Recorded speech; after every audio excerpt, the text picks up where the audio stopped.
Okay, today we're going to talk about proportions. So this is section 5.1, proportions. I need to do better with my little stylus. All right, so proportions are basically all about relationships. And you thought that math didn't have anything emotional, but relationships are very important to the idea of proportions. And so in some ways we start with an idea that, A relates to B the same way that, let's say, 2 relates to 3. Right? And so if we have A, so example, if A is 7, determine B. In other words, 7 relates to some number B the same way that 2 relates to 3. And just like always, we can cross multiply, and 21 is equal to 2b, and so b turns out to be 10.5. And that's not new, and that's something that you have all studied before. What's so interesting about this is that we can add 1 to 2 and we get 3, and 1 is half of 2. So it may make sense that half of 7, or 3.5, is added to 7 to get to the 10.5. So in other words, the kind of the relationship over here between 2 and 3, right, is preserved from 7 to 10.5, right? Plus half of 2, this is plus half of 7. All right, so that's not new. And so if we go back to, go back to the original rule again, that, I'm going to use the blue, if A relates to B the same way that C relates to D, we should talk about some of the rules behind preserving that relationship. And so the first one is, just like all algebra, I can add 1 to both sides. Now in this case we're going to add 1, but I'm going to change it up a little bit and say instead that if I Jesus Christ. Okay, back to our show. My dog was interrupting us. So if we actually add 1 to both sides, well, we end up with a new way to look at this, which is A plus B over B relates the same way that C plus D relates to D. Right, and so there's a little bit of thinking behind this as well. We should probably kind of flesh this out.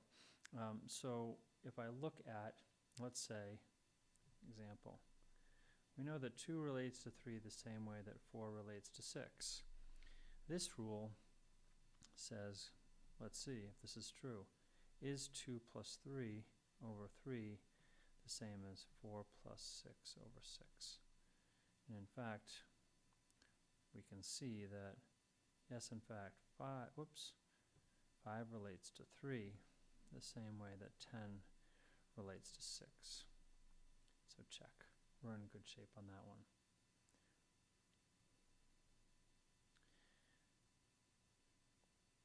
Part 2.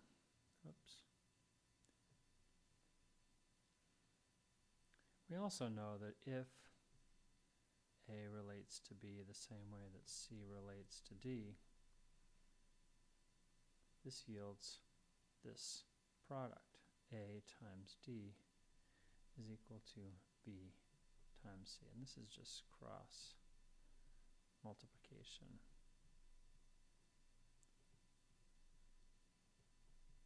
Yes. And in this case, we also want to kind of draw attention to the fact that a couple of things. We say that the extremes of these two ratios, these two relationships, A and D are called the extremes, right? While B and C are called the means, which gives rise to this idea that the product of the extremes is the product, or equal to the product of the means. It's a pretty interesting way to think about this, right? So in this case, we might think again back to 2/3 is equal to 4/6. And in fact, this is true.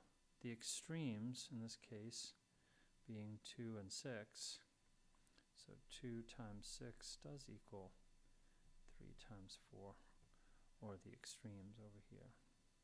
So means and extremes. Not too bad.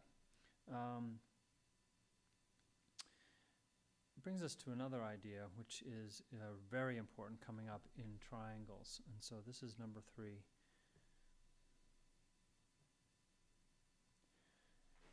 And it says, if the means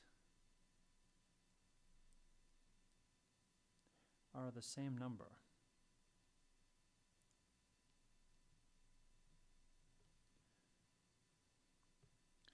then we call that number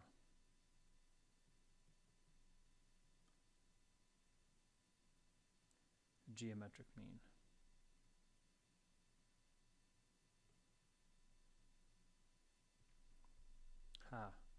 Very cool.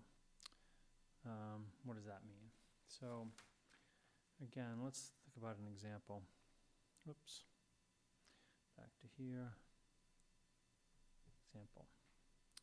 So what does this mean? 2 relates to x the same way the same number x relates to 8. And so here we have again the means, right, are the same number. When we go to the next line, we end up with this. 16 is equal to x squared. X ends up being 4. And therefore 2 relates, of course, to 4. 2 relates to 4 the same way that 4 relates to 8. But we also say that 4 is the geometric mean of 2 and 8. It's kind of cool in the sense that we also have always had this idea of the mean, right? So the mean of 2 and 8, or the arithmetic mean, is what? 2 plus 8 over 2, better known as 5, right? Because 5 is halfway between 2 and 8. But 4 is the geometric mean of 2 and 8. And that just kind of gives, for me, it ends up feeling like a kind of a weighted mean. Oops, let me see if I can get this next page over. There we go.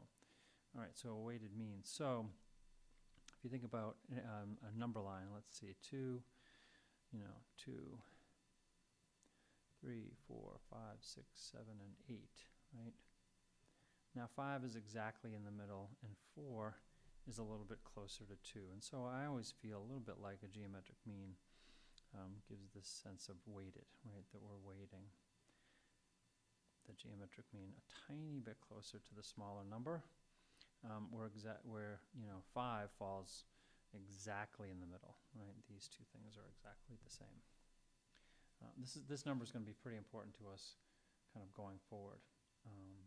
And so to recap, the geometric mean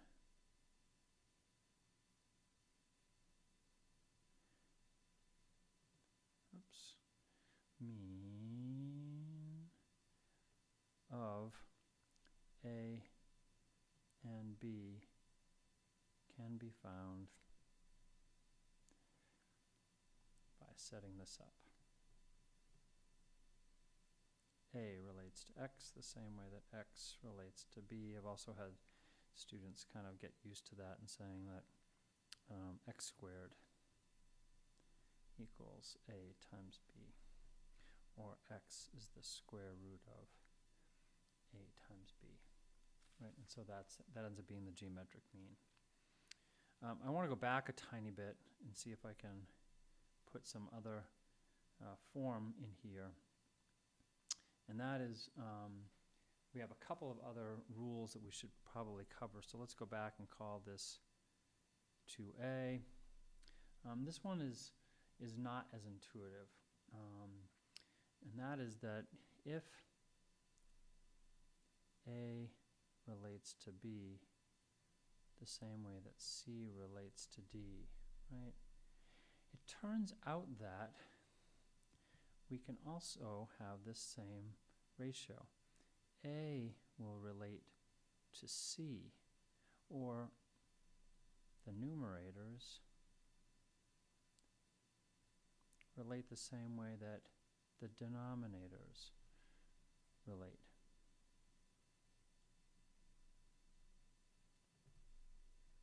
Algebraically, not hard to see this one, right? We end up with, let's see, AD relates to CB, right? And then if we divide both sides by C and then divide both sides by D, we end up with A over C relating to B over D. And again, always good to have an example. 2 relates to 3, same that 4 relates to 6. Also allows you to kind of look at the fact that 2 relates to 4 the same way that, right? So the numerators relate in the same way that the denominators relate. Great. And last idea, which we'll give to B, and that's 2B.